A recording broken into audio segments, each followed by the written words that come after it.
A little over a year and a half ago, we looked at the CB1, a Raspberry Pi alternative built in the same form factor as the Compute Module 4. This system on module can be used for a wide range of applications, but the primary focus for us is using it to run Klipper host for your 3D printer. Your options for this are pairing it with one of the controllers in BigTreeTech's Mantis series that has a socket for mounting the board, or going with the Pi 4B adapter, making the unit standalone and controller agnostic. At launch, the CB1 had some hiccups, but I've been running them in a couple of printers for over a year and know many others using them in their daily drivers. Fast forward to this past month and BigTreeTech launched a handful of new products in their catalog, with one of them being the CB2. I first saw images on this floating around in the ModBot Army Discord from Smurf last year, and I've been awaiting the final details since. BigTreeTech sent out 2 of these boards for testing, and in today's video, we'll be diving in. We'll go over the specs and how it compares to the CB1, cover the process of upgrading my Mercury 1.1 to this new board, and I'll give you my overall thoughts based on my time with it so far. So with all that being said, and without further ado, let's get right into today's video.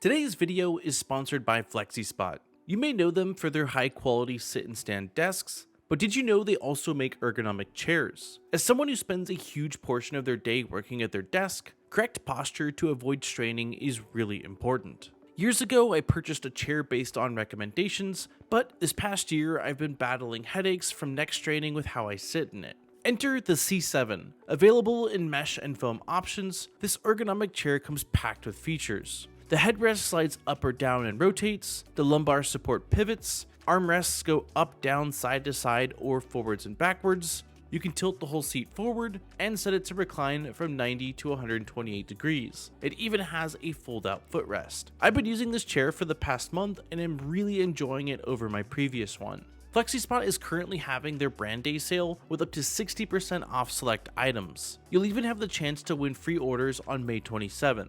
Check out their website now and use the exclusive code BDC7 for an additional $30 off. With their 30-day money-back guarantee, there's never been a better time to treat yourself to your new favorite chair or desk. Starting with the specs, the CB2, just like the CB1, is built in the same form factor as the CM4. This means it's a drop-in replacement for anything that you've been using the CB1 for, and it's compatible with all of the existing BigTreeTech hardware. Although footprint and connectors are the same, the components on it are not, and they are laid out differently. This means it will not work with the existing CB1 heatsink. The good news is that according to BigTreeTech, a heatsink is not needed for the CB2. I haven't noticed any heat concerns, but I'm also running 2 electronics bay fans and generally recommend at least having 1 exhaust fan. While the CB1 was running an all-winner H616 at 1.5 GHz for its SoC or system on chip, the CB2 uses a Rockchip RK3566 at 1.8 GHz. Memory has doubled from 1 GB of DDR3L to 2 GB of LPDDR4. I had no idea until doing a dive for this video that an alternative version of the CB1 had been released that contains a 32 GB eMMC module. I've only used the standard one that requires a microSD card. With the CB2, a 32 GB Kingston eMMC is the new standard. I've never liked microSD cards for speed or reliability, so this is a welcome change. One of the biggest complaints about the CB1, at least in the early releases, were related to wireless. Connection was pretty spotty and speeds could be slow because of this. The CB2 is using a completely different Wi-Fi chip and is now compatible with both 2.4 and 5 GHz networks. Another limitation I ran into with the CB1 is that it did not have CSI or DSI support. For anyone not familiar, this stands for Camera Serial Interface and Display Serial Interface. This meant that even paired with something like the Pi 4B, you couldn't actually use those ports. So for a screen, you were limited to HDMI, and if you wanted to use a webcam, it had to be a USB webcam. Well, this is no longer the case as the CB2 supports both. DSI opens up compatibility to a wider range of screens and should allow for a cleaner install. CSI will let you use additional cameras such as PiCams, ArduCam, and a range of others. My plan for the first CB2 is to upgrade the Mercury 1.1 that's been running the CB1 along with the Manta M8P controller. Before doing anything, the first thing I'll do is back up all of my config files. We just covered a backup script for Klipper a couple months ago that makes this a super simple process that I'll have linked in the description. With the backup in place, we are ready to do the swap. Make sure you shut down Klipper host on the CB1, then power off the machine and disconnect the power cable. Now we can remove the CB1. If, like me, you have your antenna already attached, unplug it before trying to remove the board. Then get your finger under one of the edges and pull up to pop it off. The connector on the backside attaches firmly, so don't be surprised if it takes a little more pull than expected. Now take the CB2 and reinstall it onto the board. The connectors are identical on each side, but they are not centered on the board. Looking at the underside of the CB2 and the controller you're going to install it onto should make it pretty clear which direction it needs to be in. Do your best to get the connectors aligned with each other and press the board into place. Usually it requires a couple of presses, with one being on the left and the other on the right. If you don't get an audible click when it attaches, at the very least you should be able to feel a click as it latches or locks itself into place. The antenna used for Wi-Fi is identical between the CB1 and CB2, so if you have the existing one stuck down, just attach the other end onto the board. Now that we have the CB2 physically installed, we're ready to flash the image onto the eMMC. For this, there are two options listed in the GitHub repository. The first method is flashing the eMMC module directly using a USB cable and a desktop utility called Arcade DevTool. The second has you flash the image onto a microSD card and then have it copied over to the eMMC. The downside of the first option is that you have to have a Windows PC.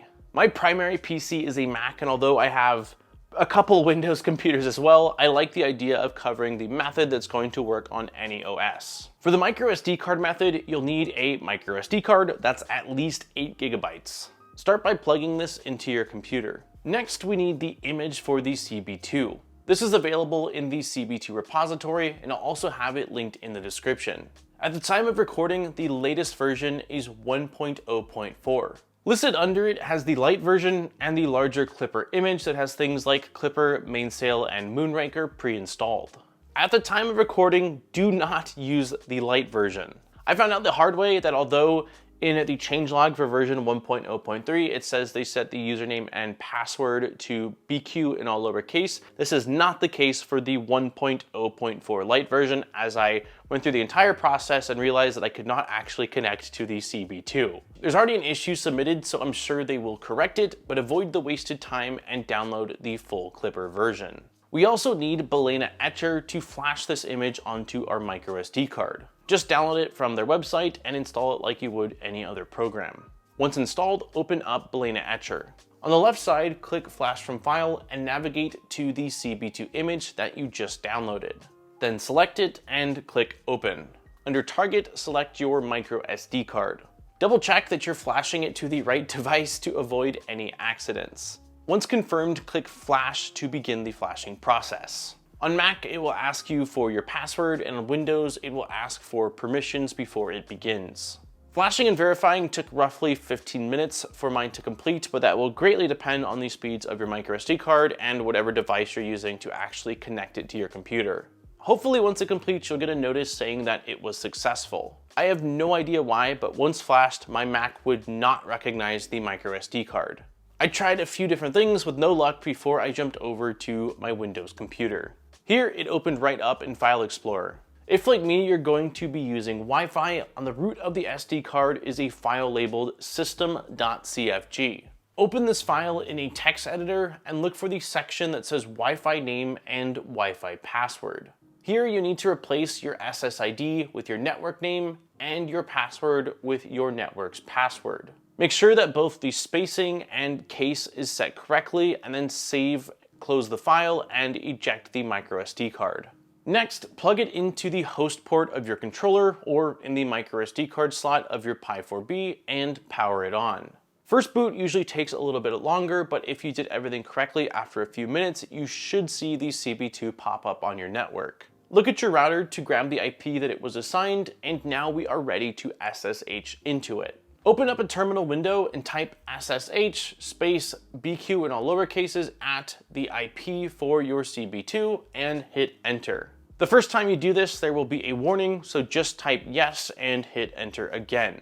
It will then ask for a password, which, as long as you installed the 1.0.4 full Klipper version, will also be BQ in lowercase. Once you're connected and in, type sudo space nand-sata-install and hit enter. Since it's a sudo command, it will ask for the password one more time.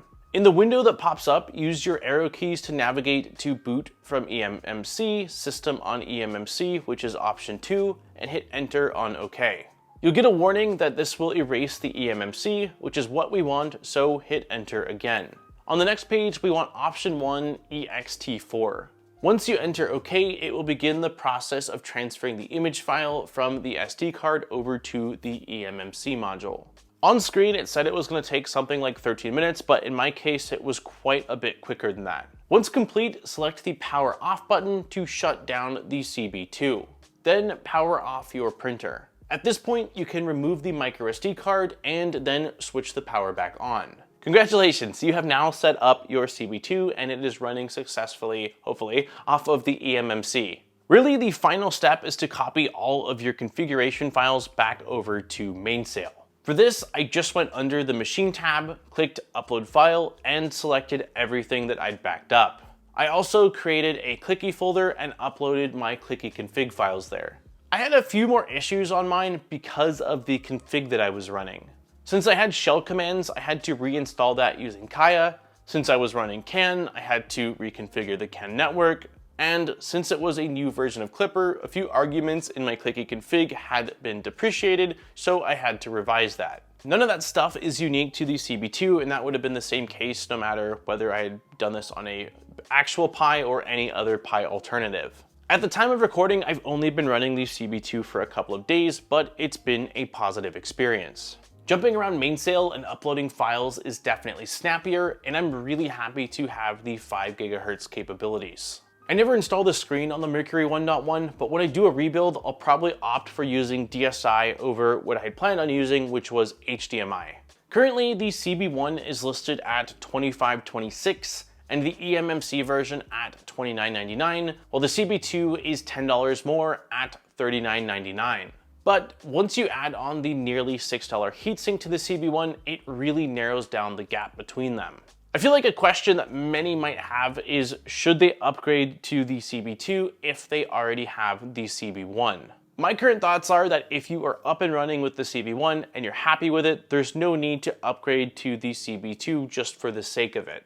Unless you need DSI or CSI, the performance boosts are nice, but I've used the Mercury 1.1 for over a year with the CB1, and other than an occasional slow G-code upload, it's worked fine for me. However, if I was planning out a new build and I was going to be buying one or the other, I would definitely opt for the CB2. Having increased performance and additional connectivity options helps future-proof the hardware to me and make it more versatile. And that has been the CB2 from BigTreeTech. I hope that you enjoyed this video and that I was able to answer at least the majority of your questions about this. If you do have any additional questions, let me know in the comments down below. And as always, if I don't know the answer to your question, I have no problem reaching out directly to BigTreeTech to try to get those answers for you. There's also quite a bit more info on configuring the CB2 available in the GitHub repository, so I'll have that linked in the description. Also, let me know what your thoughts are on this board. Pis are much more readily available, so I'm curious to know how many people are still looking at or wanting to use Pi alternatives and what your specific reasons might be. On that note, don't forget to like and subscribe for more great videos. We make a video every single week, so there's always fresh content coming your way. And if you do want to support the channel further, I'll have links down below in the description over to our Patreon, where there are some really awesome rewards. Huge thank you to all of our existing Patreon supporters. I appreciate each and every one of you for allowing me to come back every single week and spend more time doing what I love, which is making content for you all to enjoy. On that note, this has been Daniel from ModBot. I look forward to seeing you guys in my next video. Peace, guys.